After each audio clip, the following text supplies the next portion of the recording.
The bells began tolling before dawn, slow and deliberate, each knell rolling through the stone like surf in a cave. Eddard Stark stood in the shadowed hall outside the king's bedchamber and listened as the metal note rose and faded, as if the red keep itself were counting heartbeats. Torches guttered in iron sconces, breathing resin and smoke. An oily votive burned in the corner, and the scent of boiled wine and sweet herbs hung stale on the air. Beyond the oak door, the king was gone. He had been gone for an hour before the city ever heard it, and already the world was rearranging itself around his absence. He felt the ache in his injured leg like a nail driven at the joint. He had refused the last flagon of milk of the poppy. Better to feel the pain. Pain told the truth, even if most men flinched from what it said. Ser Barristan Selmy came out first. White cloak, white hair, lined face.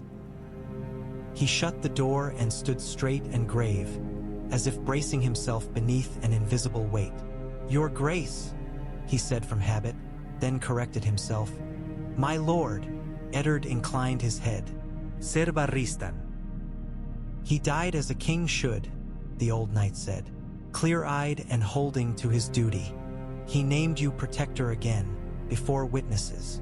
Eddard drew the sealed parchment from his sleeve and looked at it. The wax bore the stag, bright as poured blood. Robert's hand had trembled, but the words were his, and the meaning plain beneath a careful change that had seemed prudent at the time. The name of the rightful heir had been left to the law. Eddard's own quill had done that. It had felt like cowardice as he wrote, and like wisdom now.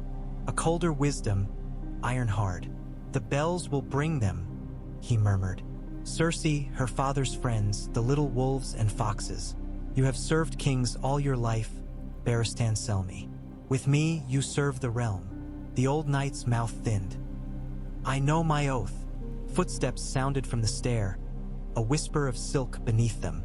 Varys glided into the light like a moth to a candle that would never burn him.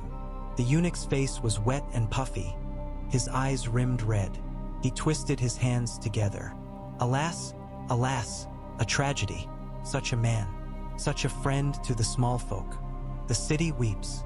"Stop the bells," Eddard said. Varys blinked. "My lord." "Stop them. Keep half the city from knowing what the other half has not yet guessed. Send quiet men, not yours, to the Septon who orders it. Ser Barristan, take 2 of my own. If the queen is awake, she must hear it first from me." Varys swallowed, then smiled thinly. "Very prudent. Certainty is a bomb." He turned away, slippered feet whispering. Barristan did not move. "You mean to act now?" "I should have acted last night," Eddard said. The ache at his knee throbbed with each word. He thought of Jon Arryn, of poison, of a boy with golden hair between his mother's hands. The letter that had come from Stannis still pricked his palm in memory, though the parchment itself lay hidden in the secret drawer of the hand's desk. Jon had died for the question buried in those lines. Robert had died for trust. Eddard Stark of Winterfell would not die for hesitation. "I will need you at my side." Barristan bowed his head. "At your word." They moved through the waking keep like shadows. Fat Tom and Desmond Marsh came up from the wash of kitchen light with swords at hip and sleep still grainy in their beards. But their eyes cleared when they saw Eddard, and clearer still when they saw the sigil on the seal. Hallis Mullen had the door to the hand's solar open and candles lit before they reached it. Little birds, Varys's or some other man's, sprang out of the dark in the form of serving boys who bumped, nodded, ran. Word spread. Word always did. In the solar, parchment, ink, wax, and the smell of lamp oil waited. Eddard set the king's will before him and pressed both hands to the table on either side of it, feeling the wood's old scars beneath his palms. "Hallis," he said, "a raven to Winterfell by my hand." "I have quills ready," the captain said. Eddard dictated, his voice as steady as the flow of ink. He wrote his own name slowly, with the care of a man scribing on a gravestone. The words were plain enough. "The king is dead. I am named protector by his seal and witnesses. The queen would crown her son, but the law names a different heir. Bring the north to King's Landing with all speed." Seize the city if you must. Trust only those whose loyalty you know from winter and war. Do not wait for letters after this one. Bring the flood with you." He paused at the mention of the flood, and on some barren hillside deep within him the snow remembered melting.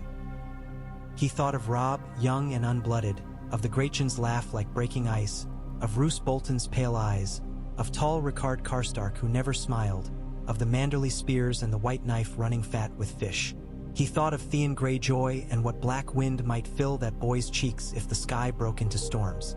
He thought of the neck and moat Kaelin, a door that opened inward and slammed outward. He added, "Guard your sister, guard our sons." He did not write their names. He did not need to. "Another," he said, "to Lord Stannis at Dragonstone." That one he wrote entirely in his own hand, every stroke precise. He addressed him as Lord of Dragonstone and rightful heir to the Iron Throne by law and blood.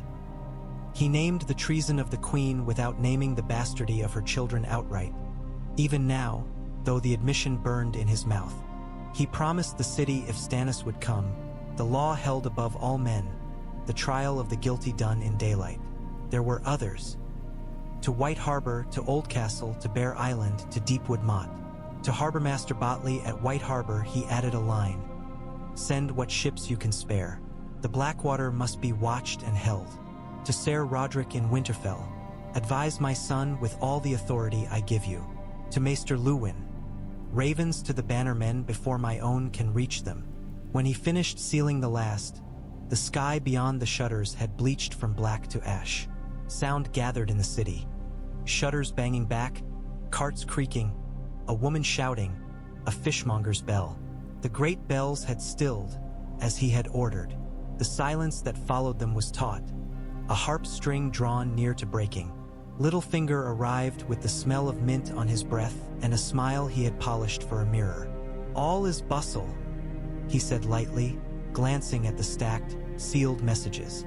"You've been writing invitations to a feast, I see." "Summons to duty," Eddard said. "Call the small council." Littlefinger's eyebrows twitched. "They are already gathering.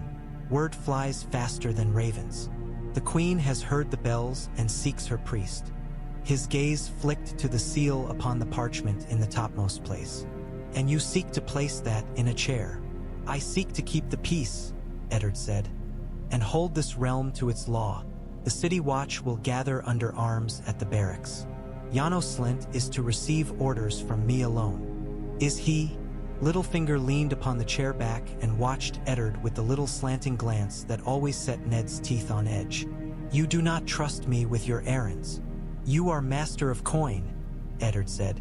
"If Janos Slynt is a man who must be bought, the coin will come from your treasury to the watch's pay chests and nowhere else." "Ah!" Littlefinger's smile widened, sharpened. "Bribery as a tool of law. I confess, my lord, I had not thought to see it fit your hand, but it sits there rather well." He straightened. "Very good. I will summon the paymaster, and the keys to the chests shall jingle merrily as he walks." "Do it under guard," Eddard told Hallis, without looking away from Peter Baelish. "And do not let the keys leave your sight." He looked at the master of coin then, and let the man see the winter glass of his eyes. "You will find no place for your fingers there." Littlefinger made a show of putting both hands behind him. "I cling to my own purse, as always." He tilted his head.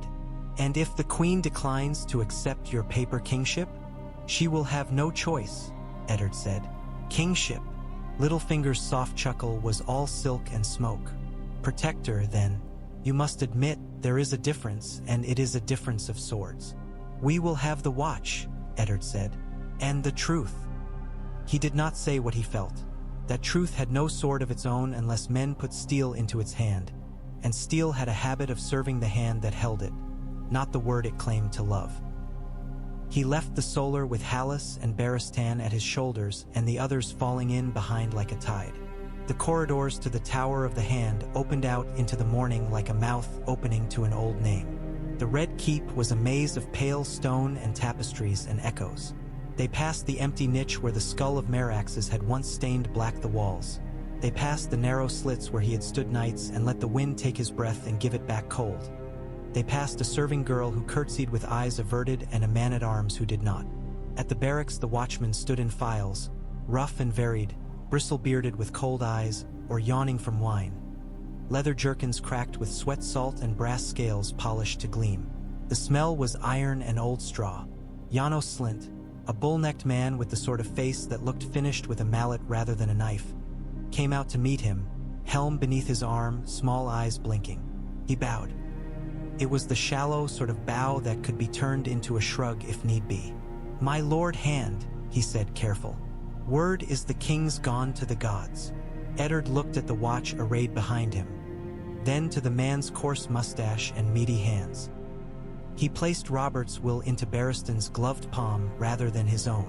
"By the king's dying command and this seal, I am named protector of the realm until the lawful heir assumes the throne. I require your loyalty in the name of the law and the peace of the city." He waited. The air seemed to thicken as if the barracks had become a pot and the fire beneath it had been stoked. Men shifted. Armor clinked. Janos Slint licked his lips. His eyes went not to the parchment, but to the white cloak at Eddard's side, to the stern ruin of Barristan's face. "We serve the king," Slint said. "We serve the city." He smiled a little, a hedging smile. "We serve the one who pays us to keep both from burning." "You will be paid and paid true," Eddard said. "Your men will not go hungry, nor your children. But hear this and hear it well. Coin is no shield against treason. You will keep the peace as my orders direct. You will disarm Lannister men in the city quietly. You will set doubled watches on the Red Keep and at the gates. No man leaves by land or water without my writ. When the queen comes to the court, you will stand silent. When the parchment is read, you will keep your men steady. If blood is shed, it will be because another spills it. And if the queen orders otherwise?" Slint's eyes were very small and very bright. Eddard thought of salt and snow. "Then you will weigh my Lord Protector's seal and Ser Barristan's oath against a woman's whisper. And if you cannot find the weight of honor, you will feel the weight of my justice and that of the rightful king when he comes. I will take your head and name another commander." Silence. Janos Slint looked from Eddard Stark to Barristan Selmy, from Barristan to the files of his men. Then he gave a short, graceless nod, like a man who had caught a bone tossed from a high table and must accept the meal with it. "You'll have my men," he said, "and my word, for the peace." Eddard nodded once. "For the peace." He left them to their orders and the steady grind of discipline. The sun had edged itself up over the eastern hills and bled light over the sills and steps. The city below the hill woke. He could feel it, a restless beast, hot breath on its own hands as it rubbed sleep from its eyes and sniffed the wind for change. Syrio Farrell was training Arya in the small courtyard beside the armory when Eddard found her. The Bravosi danced backward and forward with the grace of a cat, wooden sword whispering.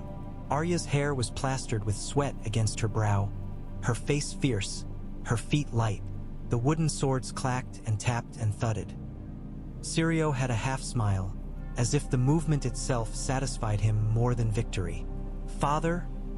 Arya panted, brightening, then caught herself, the point of her stick dropping. "Are you? You will go with Septa Mordain to the Sept," he told her. His voice came out more gentle than he felt. "You will keep to the keep and not step into the city until I say otherwise." Arya scowled. "Sansa gets to go to the court.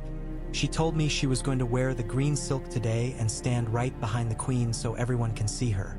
Septa says I should be proud. Your sister will be where she must. You will be where I place you." He crouched despite the ache that made the world cloud and touched her cheek. She was all elbows, all fierce eyes and wild hair and clenched jaw. She had his sister's stubbornness and something of his own. He could not place it by name. Perhaps it was only winter. "When I say come, you'll come like the first snow. When I say wait, you'll wait like the last ice. Do you understand?" She pressed her mouth together, then nodded, so slight it could have been a tremor. "I'll be the last ice." Syrio bowed with a flourish of the stick. His smile thinned. Today the little cat learns patience. It is the hardest step. Eddard rose and felt the world tilt and right itself. Master Sirio, he said, if men come with steel to fetch her, they must not take her.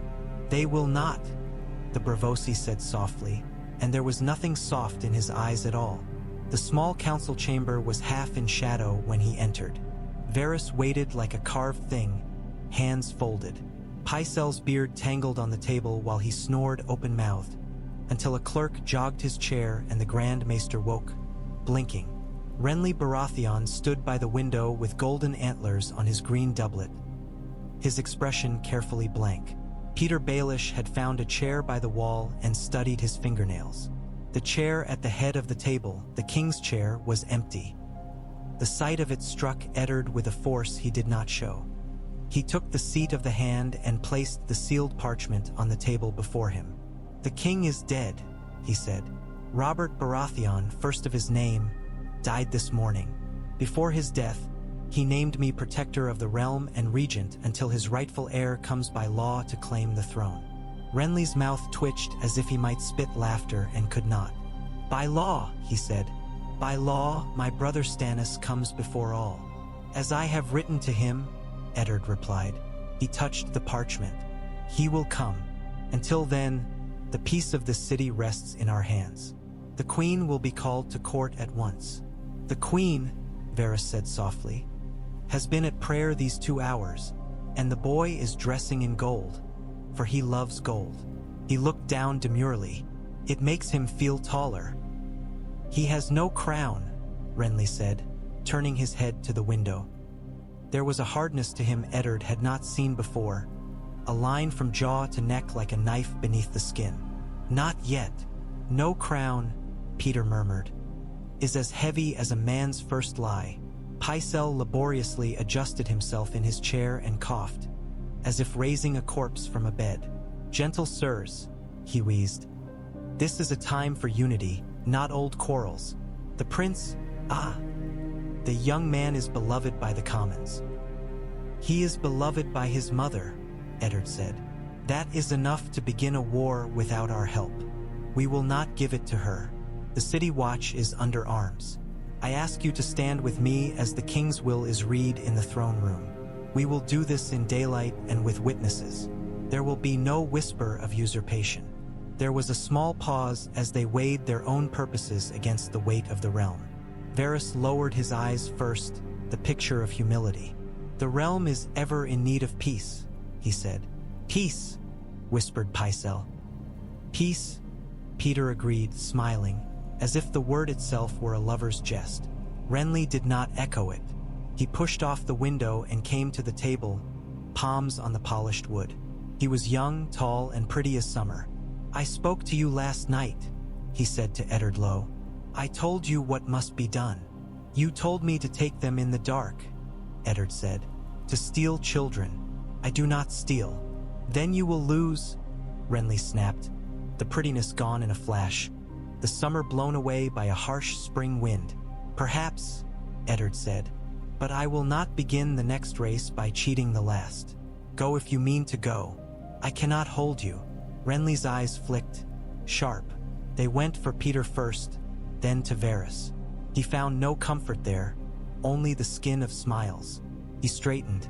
I will gather what men I have, he said. For the peace. The last 2 words rolled out of him like an echo of Peter's voice. He walked away then, cloak snapping like a banner as he left the chamber. Peter watched him go as one might watch a coin thrown to a beggar, idly, with a kind of bored calculation. When they went down to the throne room, the Kingsguard were already in alabaster line before the steps. Meryn Trant stared down with the heavy jaw and disdain Eddard had come to expect. Boros Blunt's belly pushed at his cuirass. Mandon Moore stood very still and seemed to stare not at Eddard but into him, as if looking for a hollow place where his blade might best fit. Ser Ares Oakhart whispered to Preston Greenfield at the end of the line. Only Barristan's White was at Eddard's side. Jaime Lannister was far away, and in this moment Eddard was grateful for distances. The hall filled with courtiers like a pond swells with rain, noiselessly until you feel the pressure. The queen made her entrance like a sword drawn with care not to clang against the scabbard. Her gown was black and gold, her hair snared about a circlet set with topaz, her face a mask of sorrow so perfect it might have been carved. Joffrey walked 2 steps ahead of her, chin high, rings flashing. His eyes a hard green coin in a face so fair you might doubt there was blood beneath it. Myrcella kept one hand on her mother's, the other at her own breast, small and pale. Tommen blinked, lost and near tears. Sansa Stark stood behind them and to the right, wearing her green silk, cheeks flushed. She lifted her head searchingly, and when her eyes found Eddard, he saw relief and fear fight there. Arya was not among them. The knowledge steadied him like a hand on the spine. Varys stood slightly to Eddard's left, Pycelle to his right. Peter lounged like a cat given a chair to ruin. Janos Slynt had placed his men well. A line along the walls, helms on, spears at the ready. The gold of their cloaks looked dingy in the hall's pallor. The watch's faces were impassive but intent. Cersei Lannister stopped at the foot of the Iron Throne and let her gaze climb it. It rose like a hacked mountain, edges glinting, blades twisted and fused by ancient fire. Eddard had always thought it an ugly thing, and truer by far than most handsome things. Men had killed for that chair and would again. Men had melted it from dead men's swords. "Lord Eddard," the queen said, and the silks of the hall rustled like grass for a serpent. "A sad day, a day of law," Eddard replied. He motioned to Barristan. The old knight stepped forward and held up the sealed parchment. "By the late king's will, I am named protector of the realm and regent until his law. Full heir assumes the throne." "And who would that be?" Cersei asked softly, as if testing a needle's point on her tongue. "The late king's brother, Stannis Baratheon," Eddard said, and the word brother seemed to shiver the air. "In due time we will crown him." Joffrey laughed, abrupt and high. It bounced in the vastness like a child's toy. "Crown me," he said, one hand half raised as if to catch a tossed ball. "It is my right." "Your mother's word is not law," Eddard said, "nor my own. The law is the law." It happened then, all in a breath, and yet as he remembered it later the world seemed to slow like a wheel in deep mud. Cersei turned her face slightly, and Boros Blunt's hand went to his sword. Meryn Trant's shoulders twitched as he settled his grip. The Lannister men at the fringes tensed like dogs seeing a hare. Peter Baelish's eyes dropped to the parchment in Barristan's hand, and the little smile at his mouth sharpened. Janos Slynt drew a breath that seemed to stir his whole bulk and let it out again. "Ser Barristan," Eddard said loudly, and the name cracked like steel. "Read the will." Barristan broke the seal with a motion as precise as a prayer. The wax snapped. In that sound Eddard thought he heard the last sure piece of Robert break. The old knight's voice, however, was firm. He read. He said the words protector of the realm and regent and lawful heir, and did not say the late king's son. He did not say Joffrey. Cersei's face remained a beautiful, perfect lie. Joffrey's hand curled slowly from an open grasp to a fist. Pycelle dabbed his eyes with a square of linen. Varys lowered his head as if listening for footsteps under the floor. And Peter's eyes slid from parchment to Eddard and then beyond Eddard to Janos Slynt. And there Eddard saw what he had feared and had chosen to meet regardless. "Seize him," Cersei said. "Hold," Eddard Stark said, and his voice was the call of a cold wind over hard ground. Janos Slynt did not move. The city watch stood like men who had found themselves in a tale told by their fathers and were waiting for the next word. "Janos," Eddard said, quiet now, but the quiet of deep water. "Your oath." Janos Slynt lifted his chin. For a heartbeat Eddard saw the scales weigh wildly behind the man's small eyes. Then the commander turned his head and shouted the single word that would shape a war. "Stand!" The gold cloaks did not advance. They did not retreat. They leveled their spears, not at the Lord Protector, but at the men in crimson at the hall's edges. A sound rolled through the space like a groan. Eddard stepped forward one pace, the cane at his hip suddenly useless and heavy. Barristan's sword came free with a sound like cloth ripped. He held it low and ready. Meryn Trant and Boros drew, faces stupid with surprise. "Arrest the queen," Eddard said. It was not a dramatic flinging of chains. It was not shouting and falling and blood. It was a slow thing and a still thing and then a fast thing. The watch moved, boots thudding and the lines flowing like poured grain. 2 men went to each Kingsguard save Barristan. Swords rose. Meryn's mouth opened. He was saying something, perhaps a protest, perhaps a curse, and his blade twitched upwards, and Janos Slint took one great step and crashed him across the side of the head with his baton with a sound like greenwood snapping.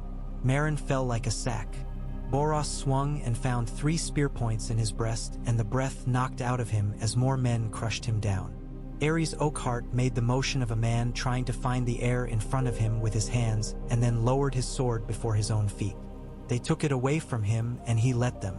Mandon Moore's eyes never changed, but his blade clanged as it hit the stone. Preston Greenfield swallowed and said in a voice too high, "I yield." Barristan stepped sideways and stood like a carved pillar between Cersei and anyone who would come near her, though Eddard had not bid it. The old knight looked to Ned. He looked ashamed. Eddard allowed him to keep his sword as a courtesy to a man who had only done his oath as he understood it. Cersei's expression did not change. Only her eyes did. Her gaze turned. It slid over Eddard like ice and settled elsewhere. On Sansa, perhaps, or on the door where escape had once been an idea but was no longer. She did not scream. She did not plead. She said, calm and clear, "You have this day made enemies you cannot count." Eddard wanted, strangely, to bow. He did not. "Joffrey Baratheon," he said, turning to the boy, "you will go now under guard to your chambers. You will be treated with respect and with the care due to the king's son. You will not be crowned until the rightful king's claim is heard and judged." Joffrey opened his mouth to shriek. Eddard nodded at Janos Slint. The commander gestured. For men moved. They did not handle the boy roughly, but they did not treat him as a prince either. He fought. He bit like an animal and then, caught by the elbow and wrist, he hissed like a kettle on a coals. Cersei stood perfectly still. Her daughter began to cry quietly, not with loud sobs, but with the kind of slow tears that fall because nothing can stop them. Sansa's mouth trembled. She stared after Joffrey as if staring could bring him back from the path he had been set upon. When her eyes went to Eddard again, they were big as winter stars and twice as cold. But her voice when it came was very small. "Father," she whispered, hurting the word. His heart tightened in his chest. He could not say what needed saying in this hall full of ears. He could only say, "Go with Septa Mordane to your rooms. You will not leave them until I come." He watched as they were led away, the small cluster of gold and green and black, the watchmen parting the sea of courtiers like oars. Peter Baelish did not move until the last of the procession had passed. Then he came up the steps 3 paces and stopped, almost companionable, as if he had climbed to point out a flaw in a tapestry together. "You might have let me do it my way," he said, almost regretfully. "Your way," Eddard said, "leads to knives." "And yours?" Peter asked. He nodded to the place where Joffrey had vanished. "That boy will murder the world for what you stole in front of him." "I stole nothing," Eddard said. "I returned what he had taken." Peter's eyes crinkled. "You speak like a Septon. Look at these men. Their hands itch for work they do not yet know the name of. When you said, 'Arrest the queen,' half this hall took a breath ready to run or draw. You might now be protector. You might soon be everything else. Do you not love the taste of it?" Eddard thought of cold. "I love the taste of bread when a child is hungry and the sound of silence when swords are sheathed." "You should love the sound of doors locking," Peter said. "You should lock 24 in the next hour and throw the keys in the river. Your enemies breed in air.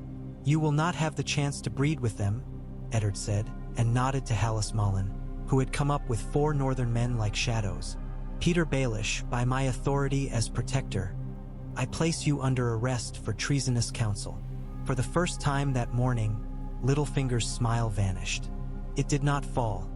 Nothing as ungainly as that, but rather melted, as if it had been wax all along and someone had held a candle too close. His eyes flicked to Varys. The eunuch looked down at his hands, as if wondering whose they were. Peter wet his lips. "You will want me, you know," he said conversationally as the northerners took his arms. "You will want me before the end. Then I shall want something I can live without," Eddard said, and watched them lead him away. He felt no triumph. He felt a weight shift that had not lessened the burden, only moved it. By noon, the Red Keep was a hive inside a hive. Orders flew like bees. Every clerk had a runner at his elbow. Ravens beat the air ragged from the rookery. The gold cloaks stood at the gates and turned away lords with Lannister colors on their sleeves. By afternoon, the docks on the Blackwater were hooked with chain. The harbor master whispered of smugglers, and Varys smiled and named boats and boatmen and the children they had at home and made them men of the law with paper and pay. By evening, the queen and her daughter had been given rooms whose guards were honorably thick, and the boy was penned in a suite that would have suited a visiting prince. Eddard visited him. Joffrey stood at the window and did not turn when Eddard entered. He said to the glass, "I will cut your head off. I will make a song from it." Eddard came and stood beside him and looked out. The Blackwater shuddered with the wakes of little craft. Far beyond, a dark line lay like a patient thing at anchor. Dragonstone, he thought, or something worse. He said, "Your father was my brother." "My father is the king," Joffrey hissed. "No," Eddard said. "Your mother made a king, but he will not be you." He did not say the other thing. He never would. He would give that blade to law, not to the mouth of a boy. At Winterfell, a raven beat at the shutters in the half-light that comes before true morning on the second day and woke Robb Stark with its black beak and black eye. He held the oil lamp high as Maester Luwin read, the words so strange they might have been in some Essosi dialect if not for the hiss of his own name and the last line, stark as a command from a knotted rope. "Bring the North to King's Landing with all speed." He read the letter thrice while his breath plumed in the cold chamber. When he had finished, his hands shook, and he did not know if it was from the chill or what lay in the black symbols. He dressed in a hurry, without a servant, and the laces tangled. Even so, he was in the great hall with the first gray light. The hearth had banked down to red. He threw on logs and sparks leapt and died. The great John came like a storm into the hall, hair wild, blue eyes bright, laughing low, the sound of a big man uncoiling his joy. "So the wolf bares his teeth at last," he rumbled when Luwin had read the words aloud. "Ah!" Roose Bolton stood like a piece of winter carved into a man and said nothing. Rickard Karstark set his hands to the table and leaned in. "The law," he said. "Oh, I have longed for the law to be given a sword. Your father asks us to march to the sea," Roose said, paired words edged like glass. "Even if no man stands against us, the neck is a mire, the causeways narrow, the lords of the trident proud. We would not be in the riverlands yet when old lions roared behind us." "The old lion has his cubs in a cage," the great John said. "Let him roar. He'll roar so long his lungs will burst and then he'll cough blood." "Lord Bolton speaks true," Luwin said. "We must think of the ways before we think of the speed." Robb lifted his mother's cup and drank water to wet his mouth before he spoke. He thought of his father in that high-hot keep by the river, on a chair forged of enemies, holding the city like a wolf holds a throat. Never biting, not yet, but letting the prey know the teeth are there. He thought of Sansa and Arya, the little birds in a storm. "We ride," he said. "We ride yesterday. We ride now. Moat Cailin will open to us because it knows our breath. The phrase will open because I will give them what is required. If they will not, we learn how to swim with mail upon us." The Grachan's laugh rang. "That's my kingling," he said, thumping the table. "We'll pull out the old stones and toss them to the Crannogmen for toys." Bolton blinked. He did not smile. "You will need the Manderley ships," he said, as if conceding an inch of road because the snow had forced it. "If your father would have the city held by land and water both." "We'll have them," Robb said. "I will send riders to White Harbor today. Ser Roderick will ride to the Rills and call the Dustons, to Barrowton and call the Riswells. We will take every man who can lift a spear or hold a shield. We ride with wolves and bears and mermen beside us, and with the Crannog's honor in our pockets. You speak like a king, Bolton observed. I speak like a son, Robb said. And a lord. Catelyn heard of it at the Eyrie at sunset, when the sky had gone royal with wine. Lisa's mouth pinched so tight it seemed she would swallow her own lips. Your husband seeks to pull this veil into his war, she said, baby Robert clinging to her breast, whining, hands busy with the lace. He seeks to drag my child from safety. My husband seeks to hold the city from fire, Catelyn said. Her voice shook because the ground beneath her was shaking, and she would not spread her hands to steady herself, not in front of her sister. He asks for no swords from you, but the swords of your prayers. My prayers, Lisa scoffed. Your prayers are with your treasonous brood. You are a Stark, and Starks bring winter and wolves and war to every hearth they sit beside. She lifted her son and patted his back.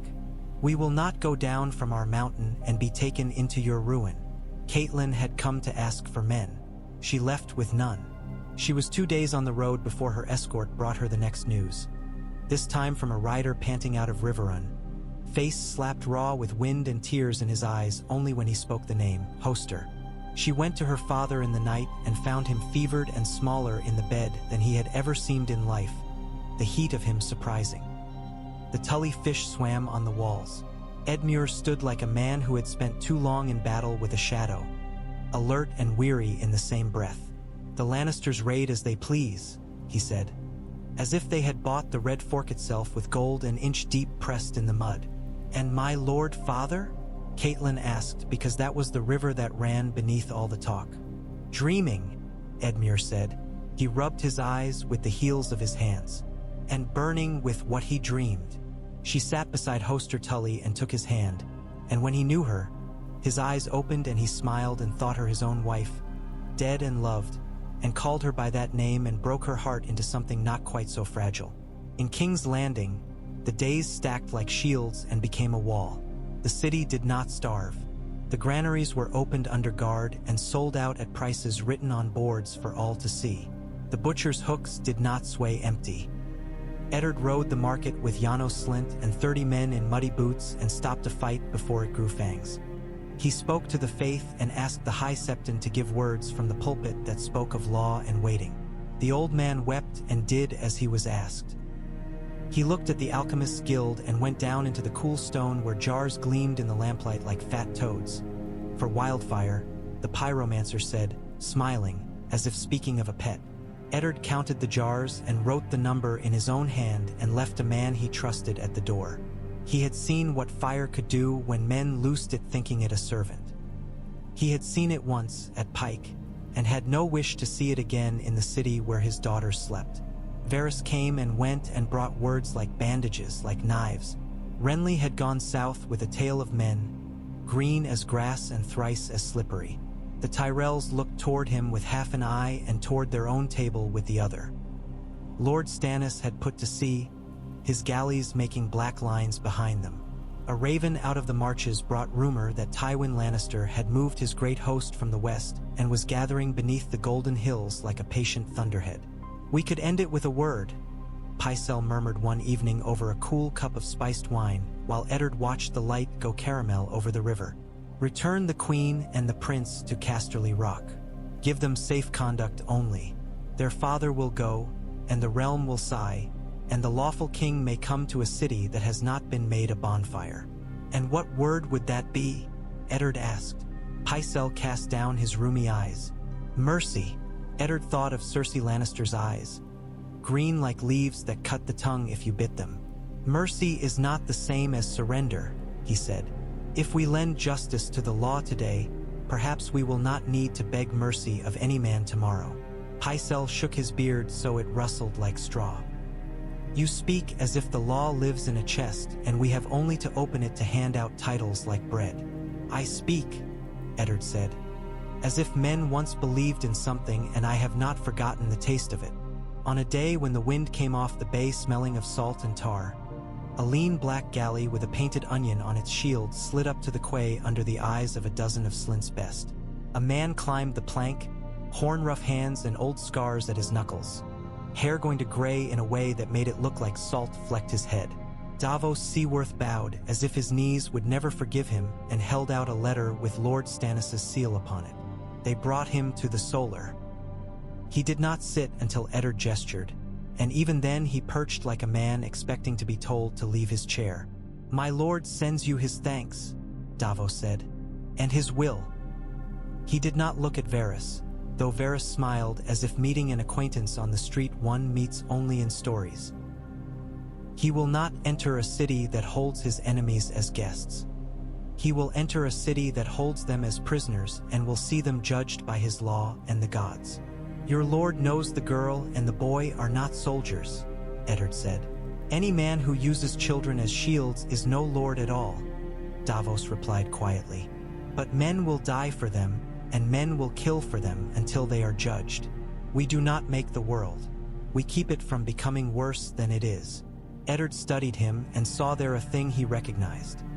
A man who had stood in a storm and learned to count waves. "You speak for your lord well." "I speak for myself better," Davos said, almost smiling. Eddard laughed despite himself. He found that laughter was rarer now, and better when it came. "Tell your lord I will keep the city until he comes. Tell him the Lannisters will be tried by him and by law. Tell him I will not put a boy to death for the sins of his mother." Davos inclined his head.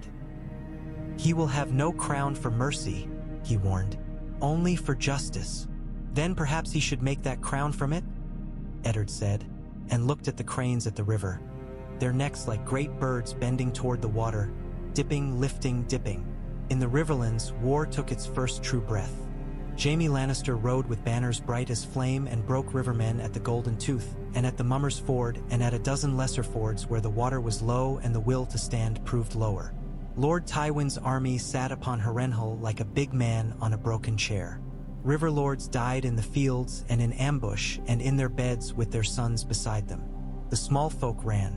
Edmure held Riverrun with a jaw clenched against his own youth and the knowledge that the world had grown too large for him overnight. Catelyn rode to the twins and bargained with an old man whose very eyebrows were a contract. She put her pride in her pocket and counted out her children with her fingers to see which of them she could spend like coin and which she could not. She gave Robb's word and her own shame, and Walder Frey gave his bridges, and the army flowed across, a river answering a river. The north came down like a season. You could feel it in the air ahead of it like a pressure falling. They came in furs and in boiled leather, in mail cleaned with sand until it shone like ice, in cloaks that smelled of smoke and snow. They sang no-so. Engius save those that men sing beneath their breath to keep cadence and courage both. They did not boast as they set their spears. They measured, they counted, they moved. The great John brought a host that steamed. Karstark men wore the eight-pointed sun like winter's memory of noon. Bolton's men were quiet as ash. Manderly pennons lifted like crests in bright weather, ships following them down the road in the form of wagons breaking axles and men cursing merrily as if the sea could be lashed to a cart. The Crannogmen did not come, but reeds shivered as they passed, and men swore they saw eyes among them, green and lidless. At the Whispering Wood, the moon hung round as a coin lost under a bed, and torchlight moved like slow fireflies beneath the trees. Catelyn stood beside Robb, tried to keep her breathing even, and heard the distant, wet sound of a river carrying itself onward. She pressed her knuckles into the bark of an old oak and felt its roughness as if it were a lesson that might be learned too late. The trap was set. The scouts had counted the riders. The boy king from the north had placed his pieces with a care that made her chest hurt. When the horn sounded, it was not loud. It did not need to be. The trees themselves leaned a little at the sound. The first riders came into the ambush laughing, as men laugh who have not yet died, and then the laughing stopped. Arrows whispered, horses screamed, men bellowed and then had no breath to bellow and then had no throats with which to bellow. In the confusion, in the stillness that came after, Jaime Lannister hacked his way from one end of the night to the other and found himself surrounded by men who did not wear red and gold. He lifted his sword and shouted challenge, beautiful as a sword in a song, and a dozen men took it and then a dozen more. He was a blizzard in a dark wood, and Robb Stark was the tree at the center of it. And when morning came, the blizzard had piled snow against the tree's trunk and lay there, quiet and not dead yet, but captured. They bound Jaime Lannister, and Catelyn watched the pride bleed out of him drop by golden drop into the moss. He looked at Robb and smiled. "You're your father's son," he said. "I am my mother's too," Robb said. And Jaime's smile did not slip, but it did grow thinner. In a dreary hall at Harrenhal, Tywin Lannister received the news without a flinch. He lifted a cup, drank once, set it down. For a long time he said nothing, and a circle of men stood around him and did not breathe. At last he said, "Send word to the Tyrells." His voice was gravel under ice. "Tell them there is profit to be found in the law." In King's Landing, Eddard Stark stood on a morning when the light fell like milk through high windows and watched Lord Stannis Baratheon enter the throne room. He wore no crown. He wore black and red, and his face like a blade that had not found oil all winter. Davos walked half a step behind him, as a man walks half behind the ship he trusts. Cersei Lannister stood between two guards, her hands free, her hair a crown of its own. Joffrey was not present. He had been told to remain away from this, and he had obeyed because men had obeyed for him. Myrcella had been sent to the Sept with Septa Mordain and 3 guards and a bench of candles to count. The hall held a breath and held it and did not let it out. Eddard took the parchment he had scribed the night before, the charges, the evidence, the names, and held it like a man holds tinder. He considered his soul and what it wanted. His soul wanted mercy. His mind knew what the world would take for weakness. He spoke. He spoke into the hall's cold and into the law's warmth. He spoke of poison and of false seed and of a king's death begun in a garden of unripe fruit. He spoke not of bastardy. He spoke of treason, the murder of a husband, the foisting of a false heir, the attempt to seize power by fraud and force.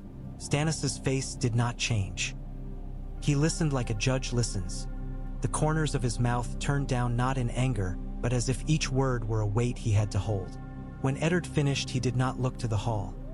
He looked to Stannis, and Stannis nodded once, as if the law had just stood up by itself.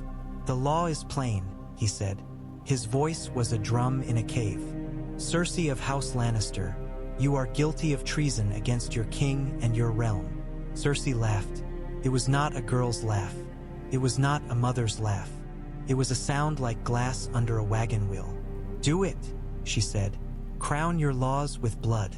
Then see what grows from it." "I will not kill your children," Stannis said. He did not soften. "But you will be confined until the realm decides the fate of your house. The boy will not sit this throne. He will live for a time in a keep far from here. He will be kept in comfort and taught to pray." "Pray," Cersei repeated, almost gently. "That will be something new for him. I do not think he will like it." Davos shifted, weight on one foot and then the other, like a man who can feel a storm through the planks. Eddard felt the same, felt it in the bones of the keep and the breath of the city. He looked past the throne and out into the haze beyond the high windows. He thought he could see sails on the water, some he named and some he could not.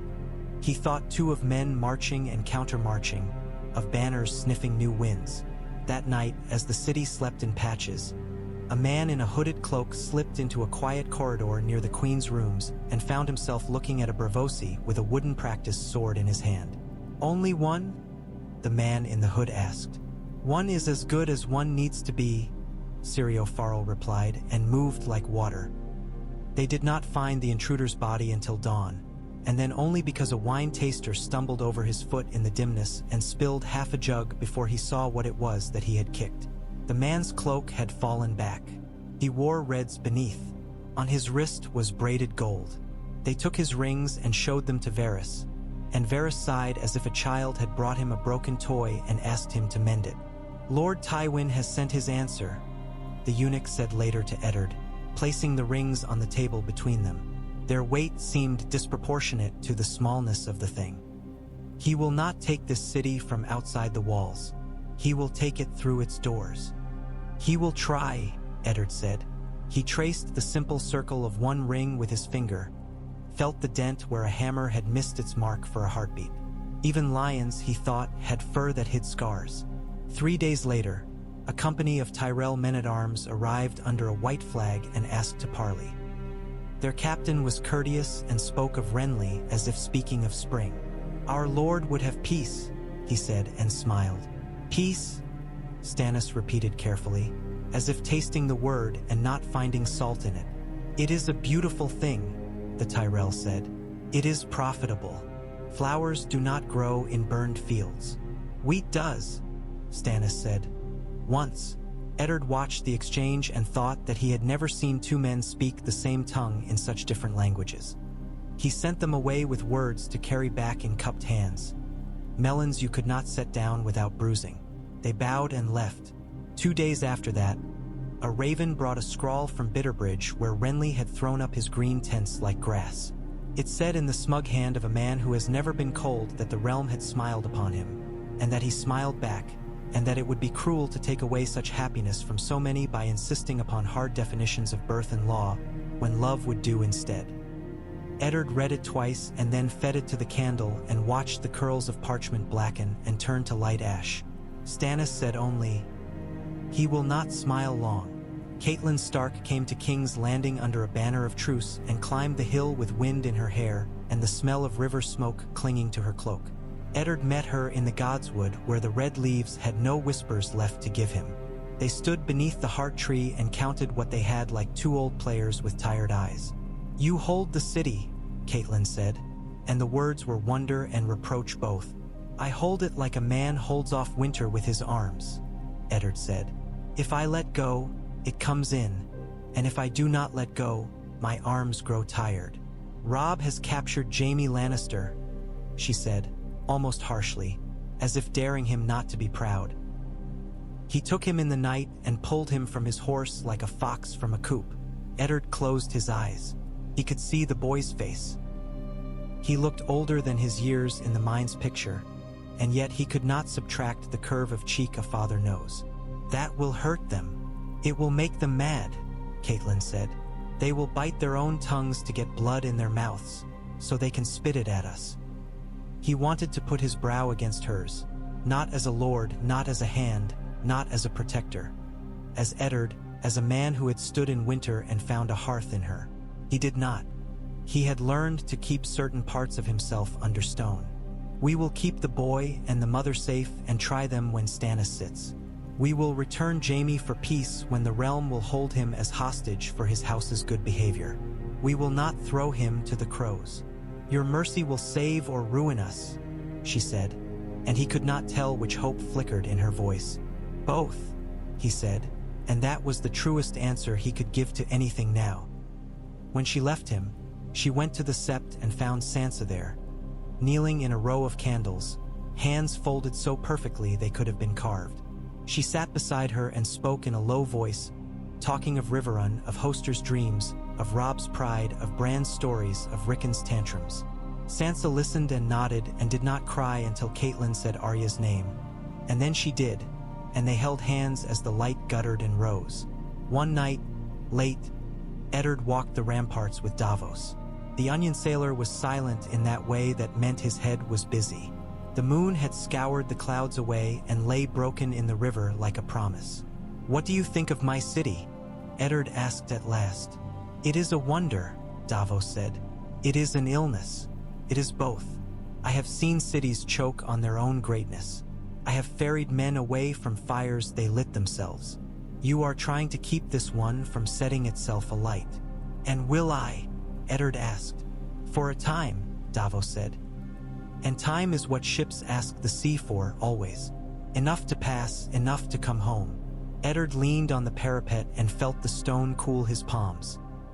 He thought of the long winter that had once kept him indoors for months with nothing but a hearth, the creak of rafters, and the sound of men talking low in the hall about weather as if it were a god. He thought of Arya sticking out her tongue at Septa Mordain behind the Septa's back and the way Sansa's hands, folded in prayer, were perfect and stiff and trembled only when no one looked. He thought of Robert, that great bear of a man, and felt an ache that surprised him still by its freshness. He thought of Stannis' face, unyielding, a wall a man might break his head against or lean his back on. "Do you know," Davos said after a time, "why they call me the Onion Knight?" "You brought onions to a starving castle," Eddard said. "You brought food. I brought hope," Davos said simply. "The onions were only a way to carry it." The Tyrells at last shifted. Renly gave a banquet where his own charm was the main dish, and then a hunt where men said he shot no boar but brought home 1,000 hurrahs. And then one morning there was shouting in his camp and men running in all directions with their shirts half on and their blades bare and their mouths full of stories. By noon a raven had flapped to the Red Keep and Varys's mouth was small and round with something like surprise. "Lord Renly Baratheon," he announced to the council chamber with a kind of hushed relish, "is dead in his tent, killed by no blade the eye can see." Stannis did not move. "The gods will," he said. Eddard's eyes went to Davos, who kept his face as plain as bread. He wondered if there were corners of the world where law could not go and had never gone, where other things kept order at higher prices.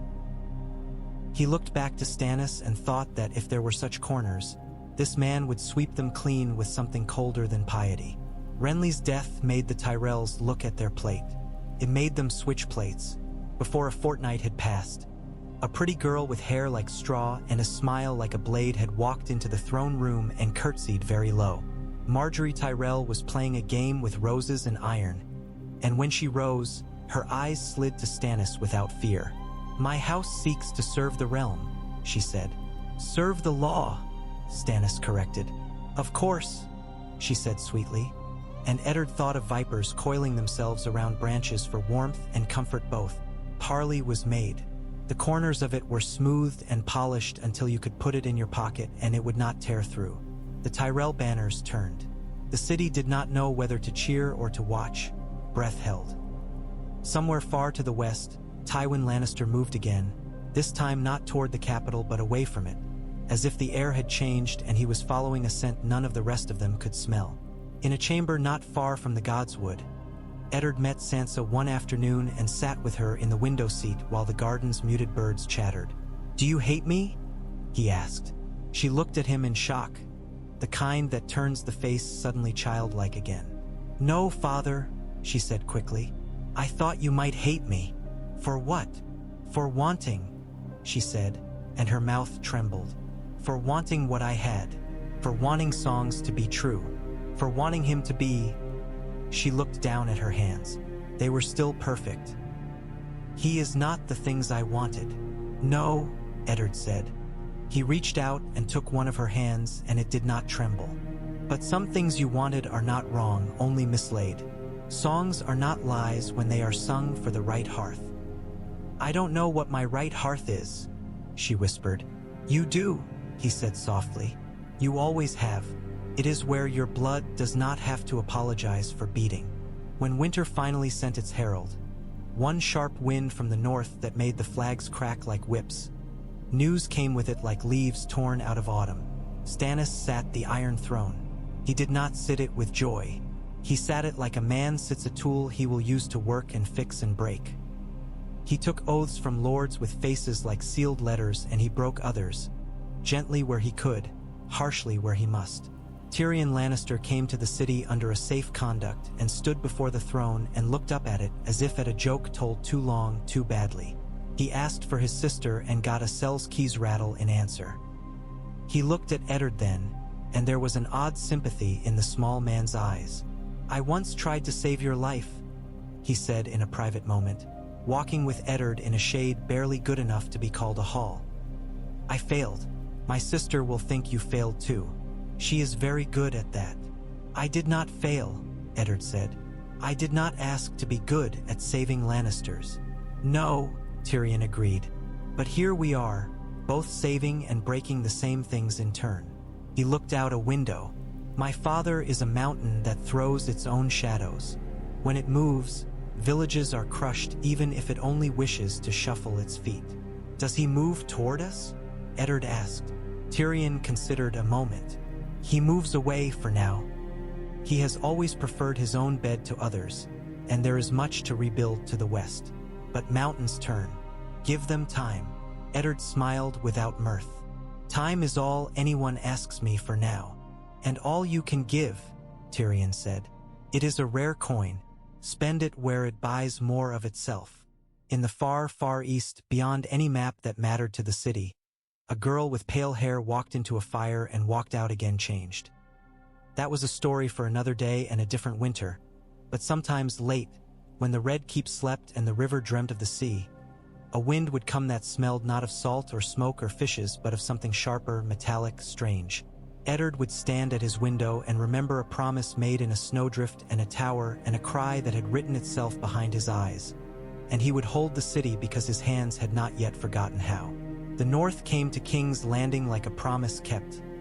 Late, heavy, inescapable. Men saw their own breath in the mornings.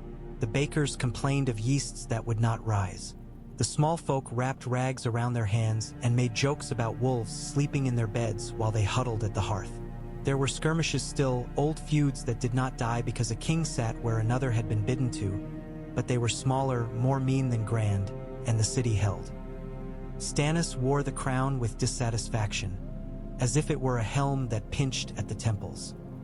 He asked Eddard to remain as hand, and Eddard remained, thinking of Winter's long patience.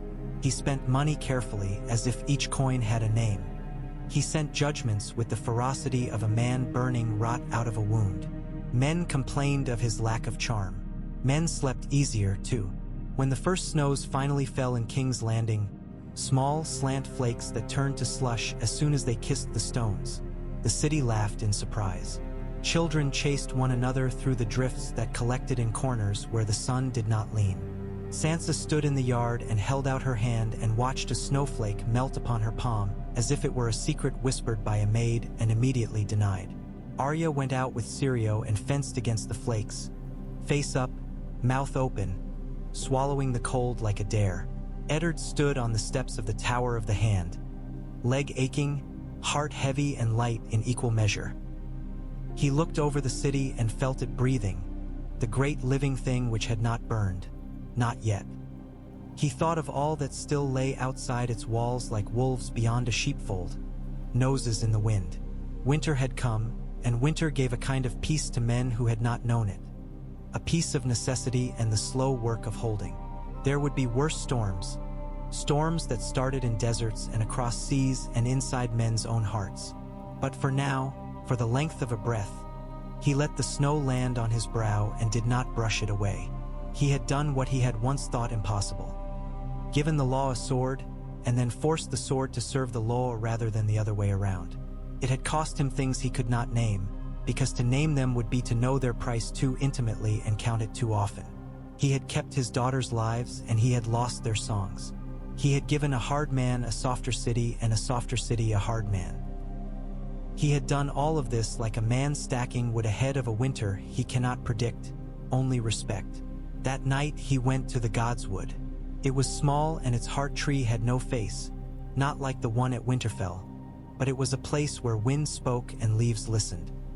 He knelt because some part of him was still a boy on cold ground looking up at the sky as if it had answers written in it for him alone. "Keep them," he said to whatever gods were kind, and to the rest for fear they were not. "Keep them all." He did not say names.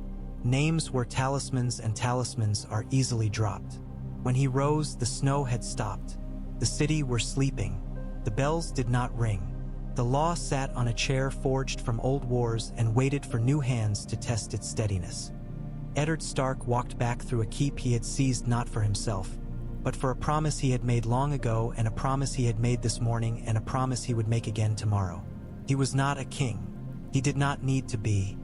He had given the North its road and the realm its winter, and for now that was enough. The rain came in from the sea with a steady, patient drum, blurring the city to a smudge of roofs and chimneys, washing the stink out of the alleyways, beating a flat gloss into the cobbles of the yard below the Queen's Tower. Eddard stood in the antechamber while the guards unbarred the inner door and announced him with the formality the moment required. He had come alone, save for Ser Barristan, who waited with eyes lowered and a hand on the pommel, as if a hand on a helm in a high wind could keep it from flying. Cersei Lannister received him in a gown the color of watered wine, her hair unbound, her feet bare upon the rushes as if to remind the world that she was a woman, not a wolf in steel. She smiled when she saw him, and the smile had a sweetness that made the poison of it only more pure. "Lord Stark," she said. "Protector." "Lady Cersei," he answered. She drifted to the window and put a hand to the stone, feeling the damp. "They've barred the shutters foolishly. There's a trick to that," she said, and reached to the latch with a pale, deft hand. The window gave with a groan, and rain smell flooded the chamber. "I spent a spring here, after my first child died. The air felt like this. The city stank the same. Men told me that grief purifies the heart. They were wrong. Salts it, Stark. It preserves it beautifully." He said nothing of sons and graves. The wind cuffed the flame in the oil lamp and made it bow, then straighten, then bow again. "Your children are safe," he said, "because there are some phrases that bear their own weight and must be spoken as if they were stones placed with care." She turned then. Her eyes had the color of old polished bottles, green and not kind. "You fear me," she said. "I fear what war makes of men," he replied. "War makes men honest," Cersei said lightly. "These walls have eaves. Should I whisper something to the stones?" She spread her hands. "No. You have your justice. Stannis has his law. The city has its hunger. My father has his pride. Which of these will eat the others first? That is the only question that interests me." "Your father can have peace," Eddard said. "He may take it like bread or he may tear it like meat. It will be given to his hand either way. He will not accept peace that stains him," she told him, stepping closer until he could see the soft down at her temple and the tiny pale threads where a hair had snapped against her comb. "He will scrub and scrub until the blood is gone and the skin with it. He will peel this city to its bones and sift the ash for any bone with a lion's curve." Her mouth curved. "And you will watch and say to yourself, 'But we were lawful.'" He thought of Davos's plain face and Stannis's hands and the way the snow would fall someday on the red keep like forgiveness. "The boy will be sent away," he said, "in comfort, in safety. He will be taught by men who fear the gods more than they love themselves. Tommen will go to Storm's End as a ward, Myrcella to Sunspear as a ward and guest. They will not be harmed." She tilted her head. For a moment, something unguarded crossed her face. Perhaps only memory. Perhaps the measure of a thing lost before it could be named. "And you think distance will make them harmless?" "I think distance will make them men and women before they are weapons," he said. She laughed. "Weapons are forged young. Ask your girls." He left her then. Some doors, once shut, must be left to their darknesses. In the passage he paused to hear the rain drum the lead panes like impatient fingers. Barristan watched him without speaking, and when Eddard nodded, the old knight fell into step. On that same wet morning a courier out of the east gate splashed his way to the Tower of the Hand with a letter bound in yellow silk and sealed with a sun pierced by a spear. Varys brought it in as if he carried a bundle of fennel. "Dorne answers," he cooed. "They sing when they answer. They also hiss. They are accomplished creatures." Eddard broke the seal and read Doran Martell's careful, cool words, counting the spaces between them as much as the letters. Sunspear would receive the Princess Myrcella as ward and guest under strict conditions of dignity and courtesy. The Prince of Dorne offered his congratulations to Lord Stannis and noted that the peace of the realm served all men who had daughters and sons. He did not write the word vengeance anywhere. The absence of it was like a ghost that still made the room colder. "We will send her with a proper train," Eddard said. "A septa of name. 2 Kingsguard who are not men of Lannister. A Tyrell knight if they will lend one. Gifts, and letters that say everything this one does not say." Varys bowed. "You do not like the taste of this wine, yet you drink it." "We will all drink it," Eddard said. "Better to pour it ourselves." When he sent for Olenna Tyrell, it was not the lady who came herself but a nephew with a smile that could take 3 meanings and let the listener choose one. Garland Tyrell was broader of shoulder and kinder of eye than his brother Loras. He bowed as if he had been taught to bow to old oaks and new kings alike. With him came Ser Loras, crisp as a spring apple and twice as sure of his sweetness, all scented leather and polished steel. "My lady grandmother is indisposed," Garland said. "Her roses need pruning." "Lady Olenna's roses are made of men," Loras added, a touch too brightly. "She prunes with her tongue. It's a sight. And a mercy," Garland murmured. "What is required of Highgarden?" "Trust," Eddard said, "and a small thing to begin it." He spoke of Myrcella, of the septa he would choose, of the company that should bear her south with banners that spoke of law and softness both. Would Highgarden lend a white cloak of its own, one of your household knights, as token? And later, when the girl is in Sunspear, I would have a Tyrell lady in her household. If the Tyrells stand with the law, I want the realm to see it and speak of it.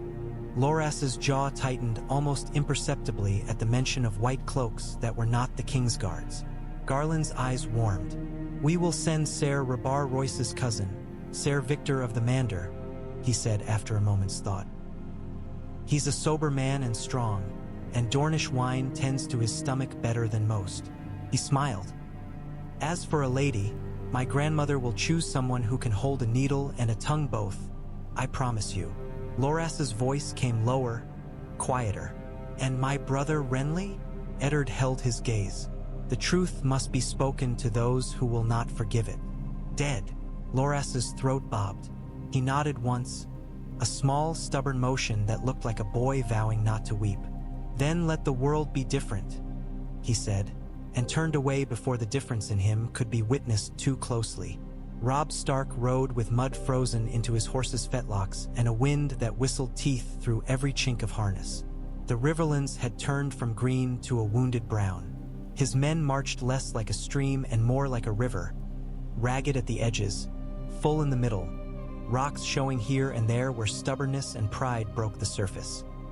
Catelyn rode beside him for a time, and then ahead of him, and then behind him, as if the words she wanted to speak were struggling about where best to catch at his ear. He saw the twins again by dawn light, ugly as ever, patient as ever. The Freys watched them through arrow slits like skinny old cats peering through slats. Walder Frey received Catelyn with his mouth like a slash and his fingers making little judgments in the air. He received Robb with a bow so shallow that any shallower would have required him to stand on his toes. The terms were the terms. Robb gave them with a steady voice. The old man's eyes glittered. "And the bride," he said. "She will be chosen by you," Robb answered, and Catelyn's knuckles whitened where her hands folded in her lap. Afterward, out in the cold yard, Theon Greyjoy laughed a little too loudly. "Marriage as a bridge toll," he said. "They will take your coin and spit on it and then spend it too." "Your father tried to burn our bridge," Catelyn said, sharper than she had meant. Theon went scarlet and then white. He turned his face away fast enough to hide most of it, but not all. Robb watched him and felt an ache that was not quite pity and not quite anger. "I need your house's ships," he said later, when the ward and friend stood with him beneath an owl's hoot that might have been a question. "We hold the capital, but if the West will not lay down its swords, we must cut their coast. We must keep the sea on our side. Stannis has galleys. He cannot watch every wave." Theon grinned, relieved to be needed. "Let me go," he said quickly. "Let me bring Balon's heart back in a net." "Balon's heart is a rock," Catelyn said. "You will cut your hands and bring back blood and nothing else." Theon flung up his hands helplessly. "Lady Catelyn, I am speaking to my son," she snapped, and winced the next instant, remorse passing over her like a shadow under thin cloud. "No. I am speaking to a man who will be my son as well if he wishes to be." She folded her arms and moved to Robb's side. "He will want the North's weak houses. He will want a victim to drape his pride on. And you will ride into his hall with your head high and your heart open, and he will hang one and sell the other." Theon swallowed. Pride fought shame in him with familiar ferocity. "He is my father," he said finally. "And I am yours," Robb answered quietly. "Do not ask me to feed you to a man who never loved you." He put a hand to Theon's shoulder and felt the tremor there. A boy's tremor, not a man's. "Stay with me. Be my iron." Theon stared at him for a long heartbeat, jaw set, eyes too bright. He said at last in a hoarse whisper, Robb, as you will. When the ravens told King's Landing that Jaime Lannister had been taken alive and bound with good northern rope, the city breathed a single breath of astonished relief and fear. The small folk laughed and then looked over their shoulders. Varys smiled without teeth and murmured to the air, the game changes its pieces but keeps its board. Tyrion Lannister received the news in a comfortable chair in a comfortable chamber that was not his own and did not pretend to be. He downed half a cup of red, like a man swallowing a bad word before it could escape. He had come under a safe conduct that said as much about Stannis' sense of theater as it did about any trust in the Lannister name. He had said no at first, and then he'd said yes at the second cup and no again at the third and finally yes at dawn when the sky had the washed look of sobriety and the letter still said safe conduct and no one had thought to change the ink. He moved through the red keep with Varys' soft tread keeping time and felt a sensation he had not expected. Nostalgia. He had hated this place. It had nearly killed him in small ways. He had liked the thought of it less than the taste of a hard heel of bread. Now he saw a stability in its stones, as a man sees the sense in an old chair after years of new ones breaking beneath him. Eddard received him in the solar that Jon Arryn had once called his own, with the windows open to let rain and wind do their work on the city's smells. Stannis sat like a drawn bow. Davos stood half behind him, wearing a face that knew storms. "You asked to speak," Eddard said. Tyrion bowed, exactly as much as was required. "My compliments, my Lord Protector. Your city does not stink as much as it used to. I've never seen cleanliness deployed as policy. It may catch on. We have food and fewer knives for now," Eddard replied. "Say your business." "The business is my family," Tyrion said. "I did not choose them. I choose some things in spite of them. I have 2 requests and 1 warning.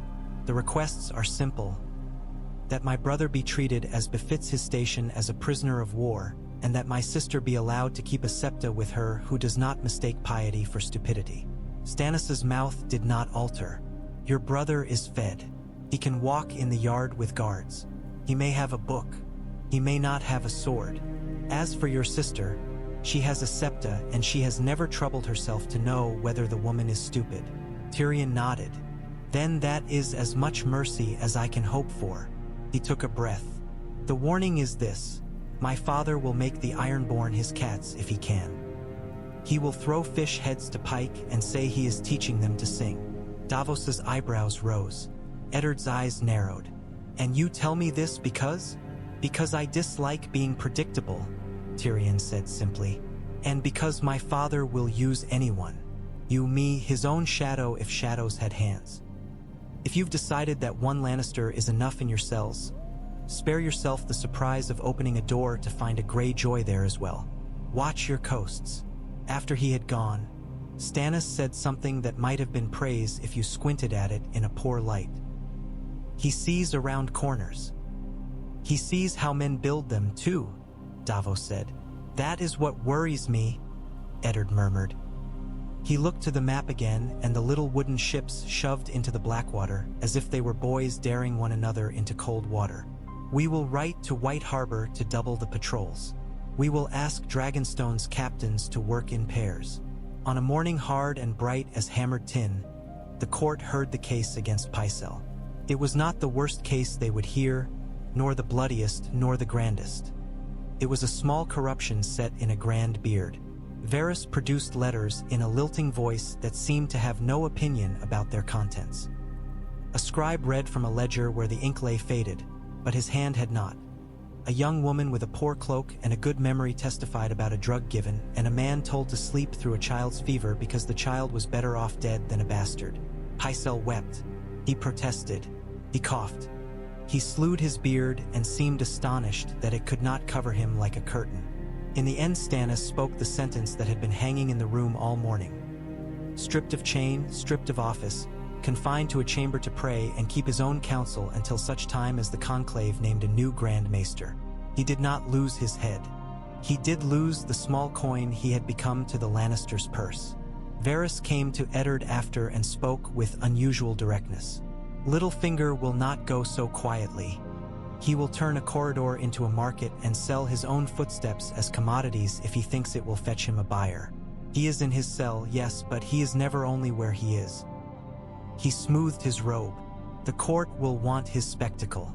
Men love a crooked man dangling more than they love a straight one standing. I will not make a rope do the work the law should do, Eddard said.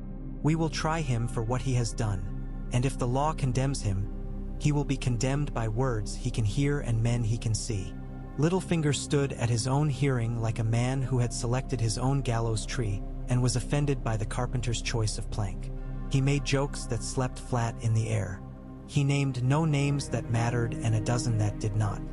He spoke of grain stocks that had moved and loans that had been secured and whores who had whispered. He glittered with a thin light that did not warm the room. When Ser Barristan recited, in a voice like a book closing, the list of acts done in service of himself rather than the realm, Peter's smile thinned and thinned until it became a cut. He did not beg. He did not bellow. When the sentence came, exile to the wall, honors forfeit, coin seized to the crown. He bowed as if to a woman he could not seduce and kept his eyes fixed on Eddard's face, as if to learn the map of a kind of man he had never been, so he could better destroy others like him later. You send him to a place where the sharpest tongue freezes in the first hour, Stannis said afterward, not disapproving, not approving. I send him to a place where plots go to flatten, Eddard murmured. He thought of ravens and gray stone and boys' faces turned into men's by the same wind that scoured the pines. He thought of Jon. At Castle Black, Jon Snow stood upon the ice and felt the world beneath him like a held breath. The wind wiped tears from his eyes without asking permission. Below, men were bundles in black moving a slow dance along the yard. Ghost pressed against his thigh, white fur and red eyes and a warmth that had nothing to do with hearths. Jeor Mormont came to stand beside him with a grunt. I've known winters and winters, the old bear said. We're getting the loud kind. What kind is that? Jon asked, his voice hollowed by the cold. The kind that talks back, Mormont said. Corran Halfhand rides for the Skirling Pass at dawn. He means to look in Mance's pockets. You want to go look at pockets? You and your beast. Jon thought of his father, of letters that spoke of law and mercy, and of a city held like a throat that must not be crushed. He thought of Robb, of Bran, of Rickon, of Arya's fierce small hands. He thought of a girl with hair like fire who had laughed in a king's hall far to the south, and he did not know why he thought of her then. He said, I want to go. Be up before the sun remembers how, Mormont grunted, and leave nothing behind that you can't sleep without, because you won't be sleeping much. They rode into a white silence that devoured words and gave back only breath. Corran taught with his back and his choices. He did not say much, and what he said was stone. Ygritte came out of the snow like a fox, red hair a banner no wind could claim. She looked at Jon's sword and smiled and spoke as if winter were a game she had invented and the rules were hers to alter. He spared her and then did not, and the choice became a hook under his ribs that he could not pull out no matter how he twisted. When at last the halfhand's blood huffed into the snow and the wind took the last warmth from it, Jon chose the path that felt least like betrayal of all the ones that betrayed someone. He went with the free folk because the word free tasted like ash and he wanted to know why. News of the Ironborn came on an afternoon so clear that even the mud seemed to shine. A rider out of the neck, face reddened from cold and speed, thrust a damp letter into Ser Rodrik Castle's hand in Winterfell's yard and gave him 3 words before his voice cracked. Smoke at Torrens. Bran stood beside Hodder and felt the earth tilt. By dusk there were 10 letters and by dawn there were more, each with the same inkblot shape in their corners. Longships like beetles at the shore, burning like drifted leaves, men with kraken brooches and kraken knives and laughter like gulls. Ser Rodrik sent ravens to White Harbor and Barrowton and Torrens Square and prayed with a blunt man's awkwardness that a prayer could outrun a sail. He called the levies he could call and counted boys taller than their years and men shorter than they had been. Maester Luwin laid maps upon maps and drew lines across them and saw that every line ended in a mouth of river where iron would bite. Osha watched with her arms folded and said, when asked, "They go where men build with wood. They go where the ground remembers the sea." By the time the first reports reached King's Landing, words had hardened into names. Deepwood Mott taken. Torrens Square harried and harried again. The stony shore a string of blackened pearls. Alon Greyjoy had donned an old crown, and his daughter Asha rode a wolf's path cut into the trees by axes as old as stories. The Riverlands said the name Ramsay like a curse and a prayer both. Northern riders brought a rumor that cut deeper. The Dreadfort's bastard had put men in the ruins of an old keep at the Hornwood and was hunting without leave of any lord. Eddard listened with a silence that made the men who spoke lower their voices, as if speaking about a man whose grief lay asleep in the next room. He sent for ravens, sent for riders, sent for a part of himself that could split in two. He could not leave the city. The old oaths handed him that chain. He would not leave it. Chains can be duty, he reminded himself again and again. The word duty is one of the few that shines when it is worn thin with fingers. Robb read his father's letter by firelight in the tent that had been set for him outside the walls of Riverrun, letting each phrase fall into the grooves the last letter had cut. He did not curse. He did not pound his fist. He called the captains and showed them the map and said, "We send men home, not with their tails between their legs, with their teeth bare. Roose, you will ride with your spears and your weft of patience. Take the stone mill and leave it as a hook. Then turn your cloak if you must, but keep the skin beneath it ours. Lord Umber, you will go west with ravens in your pockets. Every holdfast that has a boat must become a mouth that bites. Manderley wearies of talk.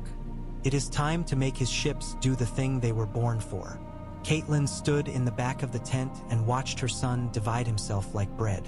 When the council broke, she came forward and touched his cheek with 2 fingers. "Do not send Theon," she said. "I will not," he answered. "He will go if you look away." "Then I will not look away," Robb said, and realized at once that that was a promise even kings could not keep to themselves, and that he was not a king and would have to keep it even harder. Theon fled on a night with the frogs singing in the reeds and the stars withheld by cloud. He left not like a hero in a song, but like a boy ashamed of his own footsteps. 2 men went with him, their boots wrapped to muffle sound, and a third who laughed when the road tested his ankles, and who laughed again when the river wet his boot tops, and again when the coney they had set for breakfast went to bones beneath the dogs. On the 3rd day they found a fisherwoman who had lost 3 sons to 3 wars and had a 4th left. She ferried them to a place where the dunes were a mouth the sea had not yet learned how to close. Theon paid too much. He paid because his heart required it and because he liked the feeling of being generous with someone else's money. He looked back once at the mainland and at the path his friend had begged him not to take, and then did not look back again. Men who go home at night and stand in their father's long shadows do not do much looking back. News outran him anyway. When he walked up the white stone, smelling the tar and the iron and the heavy ancestral stink of wet rope and old fish, his father's hall had coins laid upon the table like dead men's eyes, and men's voices made lines like harpoons. Asha sat with one boot on a bench, drinking. Alon listened to words he had paid for and shaped, not because he believed them and not because he disbelieved them, but because the rhythm of them beat time to his pulse. Theon bowed, and the bow was both too much and not enough. He had not the practice anymore. He spoke, and his father's mouth bent without humor, then without mercy, and then finally without interest. When he left that hall with orders tucked into the pores of his skin, he was as doomed as any man marching toward glory. He took the men he was given, not the men he wanted. He took wrong advice gladly because the right advice tasted of having been given to him by another. By the time Winterfell's towers rose out of their own smoke for him to look at, he had gone past the place where he could turn back and preserve the small vanities that had once saved him. He took the castle by trick and nerve and a fool's luck. He took it by darkness and by knowing who would doubt whom. He took it with a boy's need to disgrace the lectures of men he still wanted to please. Bran Stark, with hair that grew too fast and eyes that looked too far, was carried down the steps and stood with Osha beside him and did not tremble until Theon called his name wrong, thinking to be intimate and finding only the small cruelty of presumption. Theon ordered the household disarmed with the grand gesture of a man who believes a gesture makes the act less mean. Ser Roderick rode back with men tired and glad to see home and died in the yard with a blade in his neck that had not been meant for him and yet had found him exactly. Theon swaggered because swagger was all that kept the curtains inside him from falling and revealing emptiness. Eddard learned of Winterfell with a mouth gone dry in the middle of a sentence to Stannis about grain allotments. He did not finish the sentence. He did not sit. He stood with his hands at his sides and the weight of the rings on his fingers making each finger feel as if it had its own separate pulse. "Bring me Ser Barristan," he said. "Bring me Yano Slint. Bring me parchment." Stannis looked at him and then away, like a man giving a companion privacy at a privy out of an old habit newly honored. "Right," he said, not unkindly.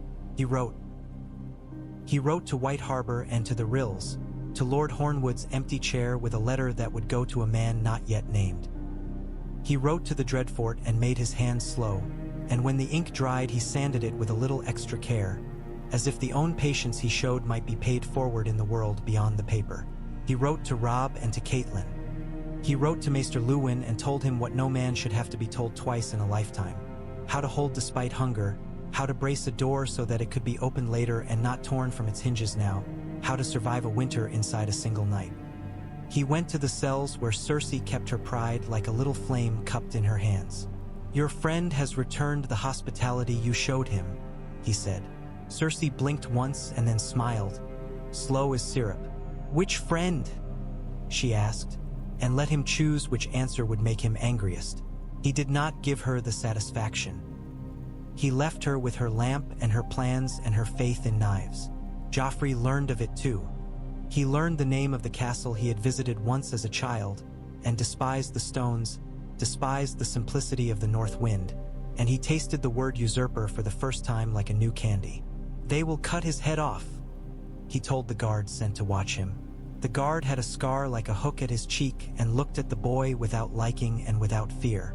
"They will cut it off and bring it to me, and I will keep it on a spike outside my window and talk to it at night.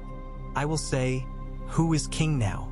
He rattled the bars not because they would open, but because rattling felt like a small victory in a world that had stopped giving him larger ones. Sansa sat with her mother in the sept that afternoon and prayed for a castle she loved more now that it was far enough to make her words soft. Catelyn's hands were red and cracked, from rains and cold and grief and washing her face with colder water. They prayed to the mother and to the maiden and to the stranger because the stranger, too, deserves to be spoken to when he stands in your hall. Arya heard of Winterfell in a different way. From the mouth of a caged man with eyes like wet iron. Yoren had brought more recruits down from the north for the wall, and with them 3 in a wagon whose smell turned dogs away. Arya stood with Syrio beside the barracks yard watching them be watered and counted. The dark one with the long hair and the smirk spoke first, and his words were flies. The one with no nose peered out like a rat in a pipe. The third had a soft voice that seemed to find the spaces between Arya's ribs and press them. "Sweet child," he said when she frowned at him. "The world ripples. You hear the sound and think it is rain, and it is not." "Quiet," Yoren growled. "Quiet in your holes." Sirio's hand brushed Arya's shoulder.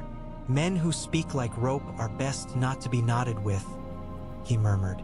That night the Braavosi had her run the length of the yard in boots packed with sand, and then strike at him with her stick until her arms trembled from shoulder to fingertip.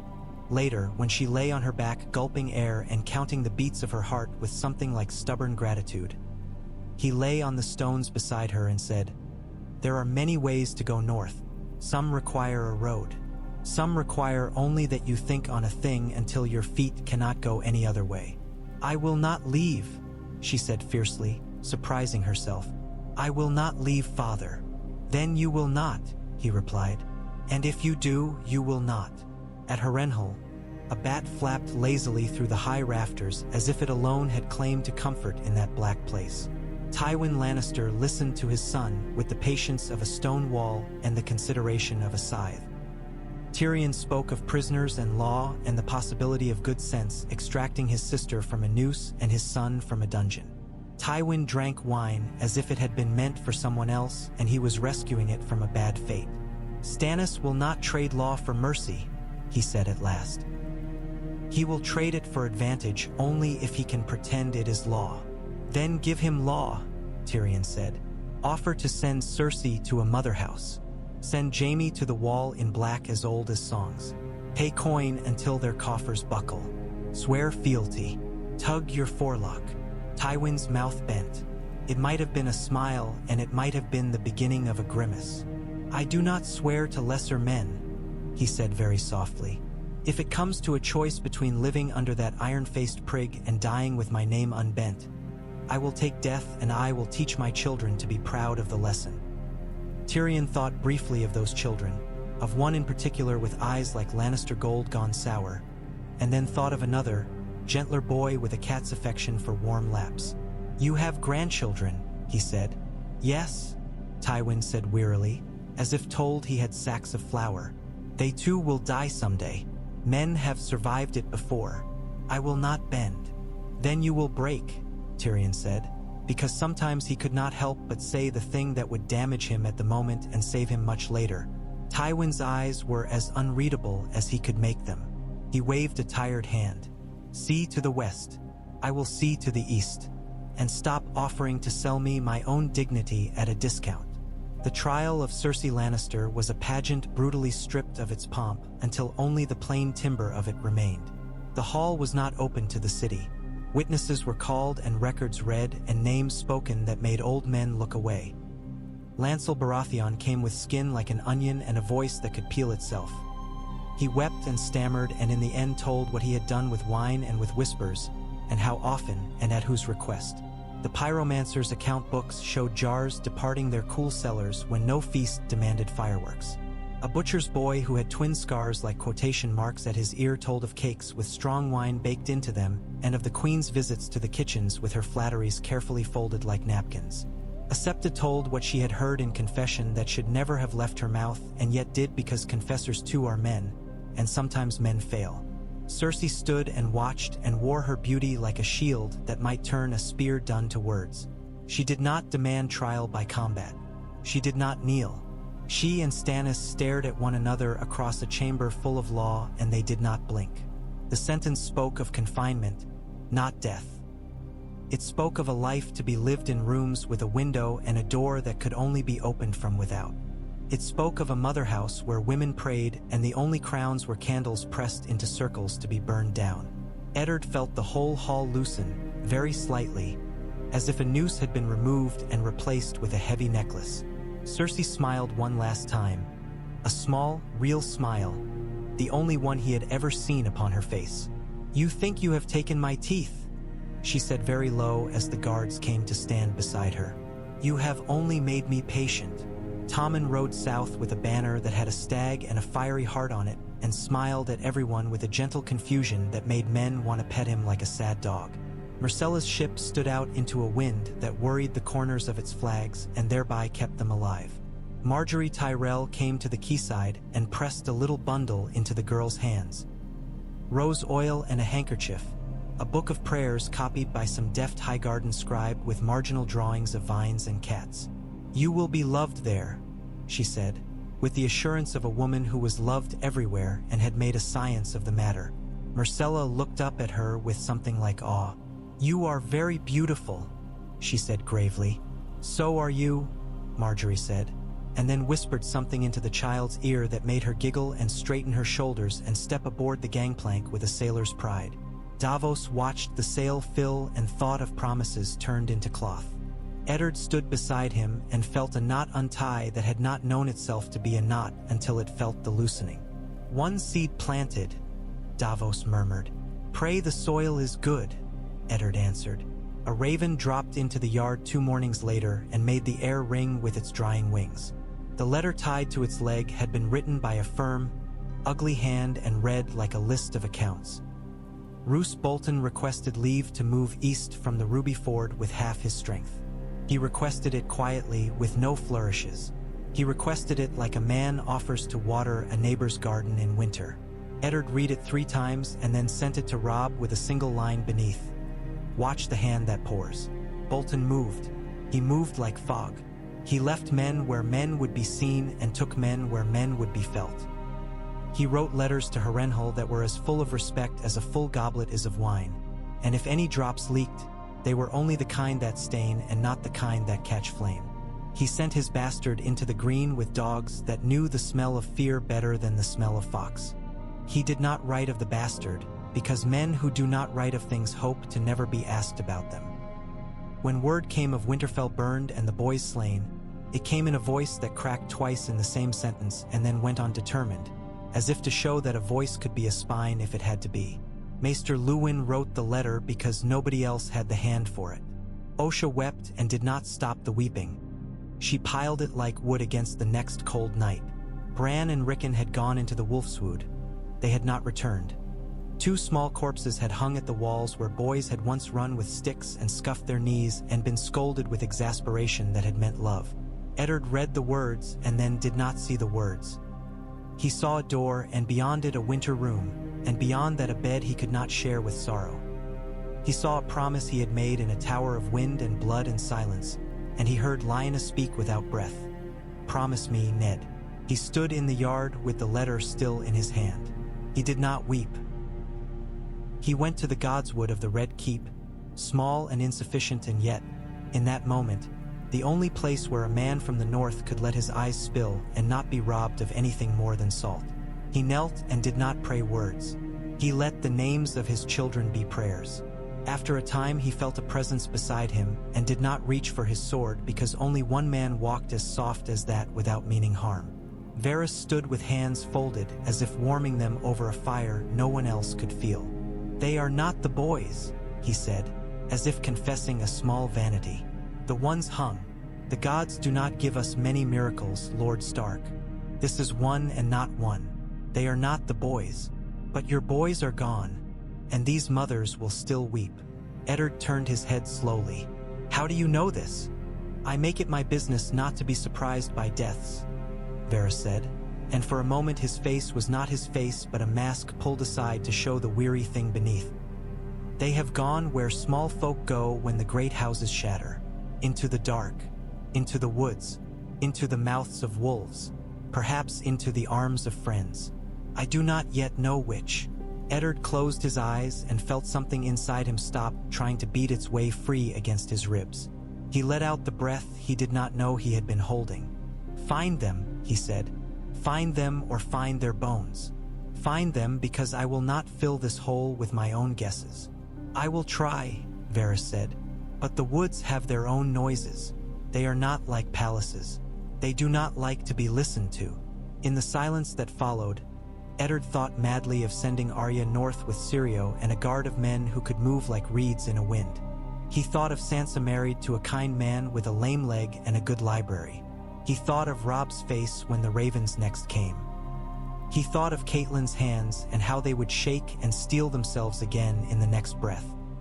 He thought of writing to Stannis and asking for a day in which to be only a father. That night there came a different scent to the wind that edged in beneath the shutters. Spice and smoke and old dust. Eddard dreamed of a desert and of a girl walking into fire, and when he woke he could not say if what he had dreamed was a vision, a memory he had never had, or simply a wish that somewhere in this weary world something could be born from heat and not abandoned to it. Dawn came warm as a coin. The city stirred. Stannis Baratheon held court that morning with a steadiness that would have convinced men that steadiness was a virtue even if it had not been.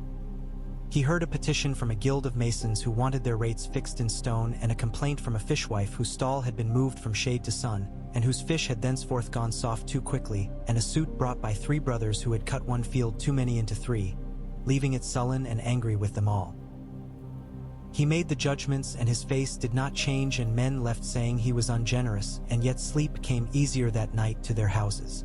When he rose he beckoned Eddard to walk with him. "I do not know how to be loved," he said abruptly, with the candor of a man who has decided to cut a boil and let the pus out no matter who watches. "You know how to be obeyed," Eddard answered. "That will suffice until the next flood." Stannis's mouth twitched. "The next flood already rises. Your north will not hold its shape unless you iron it. Bolton must be drawn to heel or hammered." Your fry must be bound tighter. Your boy must forgive no treachery, and he must hold his allies long enough that they learn the habit." "He is not a king," Eddard said. "No," Stannis agreed, and for once there was no contempt in the word. "And yet he is. He will be their king whether he wears a crown or no. Men like to give their loyalty to a boy who looks like the future. Make him make the right future. You and I will not. Be here to keep men from forgetting what we say when we are not." "He is my son," Eddard said. "And my hand is a father," Stannis said, as if that were a paradox that had resolved itself in his sight only this morning. "Very well. Write to him as a father and as a hand both. And prepare the city for a winter and a summer both." On the river, the chain that would one day be more than a rumor took shape link by link, heavy and patient. As men who liked hammers and did not think much of politics set cold iron to hot and smiled at the sound it made. The alchemists counted jars with an air of ghoulish forbearance. The watch drilled. The granaries filled the corners of themselves. Farmers from the crownlands brought cartwheels full of last gleanings rattling and sang to keep their own spirits alive when they met the walls that always made small men feel smaller. In the Reach, Highgarden's courtiers learned to tell the new stories, where Renly's smile had passed like a season and left blossoms, and Marjorie's hand gathered them to crowns she would give to others. Garland sent letters in his fair hand, one of which went north to a little place called Seagard, where a boy in a tower watched for sails and saw only gulls. In Sunspear, Myrcella learned to eat oranges without squirting the juice into her own eye and to walk, when she chose, as if her feet did not touch the ground. In Storm's End, Tommen learned to ask the right questions and to accept not having the answers. In Casterly Rock, the sea beat at stone and found it hard going. And far across the world, in a land whose winds had no respect for calendars, a young woman with hair like new moonlight and 3 small fires upon her shoulders stepped out of the ashes of a dead city of tents and did not cough. Men who saw her told each other lies that were also truths. Eddard Stark did not hear those tales yet. He would, in time. They would come to him like winter, slow from a great distance and then all at once, filling the sky and his hands and his days with work. He walked one evening with Sansa in the small cloister that ran along the inner wall of the keep. The air smelled of wet stone and lilac. She spoke of stitches and of the names of the 12 visions of the mother painted in the Seps apse, and then of a line from a song that would not leave her be. "I thought songs were all lies," she said, and her voice was not bitter so much as turned into something sterner. "I thought I loved them because I wanted lies, but there are songs that tell the truth. They told me I would grow up and find that my heart knew more than my head sometimes. I did not believe it. I believed my head knew all. Now my head is a room and my heart is the whole house. The house must not burn," he told her. "Let the head tell the heart where the buckets are kept." She smiled a little at that, and he put his hand upon her hair for the first time in weeks and felt a peace steal over him that he did not trust and accepted anyway, like a loaf of bread from a neighbor with whom one has quarreled. Arya went out into the city sometimes with Syrio when the day was bright and there were enough men around them to make danger think twice. She learned the names of streets and the way a baker's boy will lie for a penny and the way a watchman will tell the truth for a shank of beef. She saw a troop of mummers rehearse a pageant of the king's justice where Stannis had a jaw like an axe and Littlefinger was a devil in red, and she laughed until she could not, and then she looked around to see if anyone had seen her not laughing. She made friends and did not make friends. She learned to walk past small cruelties and save herself for larger fights. Syrio left her once at the threshold of a little god's house where women lit candles to a goddess no one in the city could name in common. And inside, in the quiet, Arya breathed in the smell of beeswax and old stone and thought of Winterfell's godswood and of a face carved into a tree by someone who had loved cutting and loved the thing cut into more. She came out and decided she would not cry today or tomorrow either. When the first frost silvered the hedges along the Rose Road and turned the puddles in the ruts to mirrors for a dawn that could not be bothered to admire itself, Eddard stood with Stannis upon the gatehouse and watched breath pluming from 2 horses in the yard. The city was holding. The realm was not. He felt in himself a shift. The understanding that holding sometimes meant letting parts of a thing break so that the whole did not shatter. He had thought that truth only belonged to men with fewer oaths. He was learning it belonged to fathers too. He remembered then, unbidden but welcome, a story Maester Luwin had told him when Robb was too young to sit a saddle without 3 hands and a strap. It had been about a ship that leaked and the men who had spent all their days with buckets, never sleeping long, always wet to the knee, and how the ship had nonetheless reached the harbor because no man laid down his bucket thinking his neighbor's bucket would suffice. He told that to Stannis now, and Stannis grunted. "Buckets," he muttered. "I would have thought you'd choose a tale with more swords." "We have enough swords," Eddard said. "We will always have enough swords. It is buckets that fail us." The day went on. Letters flew. Men swore. Other men broke their oaths. Fires were set and fires were put out. In the west, a mountain moved and called itself a man, and burnt villages learned the difference too late. In the north, the reeds whispered to boys who had become wolves. In the Riverlands, Catelyn Tully took her father's hand and said a last word he could carry with him if the gods allowed luggage. In a tower at Dragonstone, a girl with a curing face and a kind heart fed a stag made of driftwood with a handful of salt and laughed when no one listened. And over, under it all, Eddard Stark did the work he had chosen, to set a law between men and the mouths of the wolves they fed in themselves. Winter would have more to say, so would summer. The world was not done with its games. But for a time, the city on its hill did not burn. For a time, the great weight of men's pride and grief and love did not tip the world over. For a time, a father's hand upon the helm did not tremble, and far away, in places that did not yet know they belonged to the same story, fires grew in stones and eyes and hearts that would come for this steadiness, hungry and dazzled and cold.